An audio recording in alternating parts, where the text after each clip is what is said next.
আসসালামু আলাইকুম, সবাই কেমন আছেন? আমি আলহামদুলিল্লাহ ভালো আছি। তো আমার এক এলাকার বড় ভাইয়ের নাম হচ্ছে ঈশান ভাই। তো ভাইয়ের লগে প্রায় 17-18 বছরের বেশি হইব, আরও বেশি হইব। হ্যার লগে দেখা হয়েছে সৌদি আরবে। তো ভাই আগে মালয়েশিয়া ছিল, এখন সৌদি আরবে আইছে। তো কোনোদিন চিন্তা করি নাই যে ভাইয়ের লগে দেখা হইব। ভাইও চেঞ্জ, আমিও চেঞ্জ, পুরাই অস্থির। ভাই কিছু কবেন নি? অনেক বছর পর ওর লগে দেখা হইলো, প্রায় কাতারে আসিল। কাতারে আমিও গেছিলাম, কিন্তু তখন উই যায় নাই কাতারে, মাঝখানে ও গিয়ে আইছে। আমি তখন আসছিলাম মালয়েশিয়ায়, ওই সৌদি আছে। খবর লইছি কোন জায়গায় আছে, খবর লিয়া আসি যে ছোটবেলায় দেখা করতে গেলাম।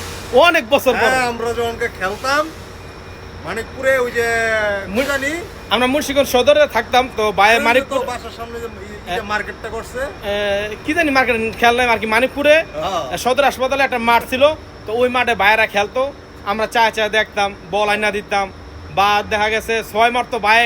ভাই আল্লাহ দিলে মাশাআল্লাহ, যে 6 মারছে আমার জীবনে আমি এমন 6 দেখি না ভাই। আল্লাহ আল্লাহ হারে বরকত দান করুক, দীর্ঘায়ু দান করুক। খেলাধুলা সব শেষ, বয়স হয়ে গেছে গা, চেহারা সুরত পাল্টাই গেছে গা, কাম কইরা খাই ভাই বয়সের লগে লগে সবকিছু চেঞ্জ হয়ে যায় এমনি। এখন তো খেলাধুলা ভালোই লাগে না। এখন সারাদিন কাজ কাম করি, খাই দাই দিব ডাইল ভাত, আরামসে রাইতে ঘুমাই থাকি।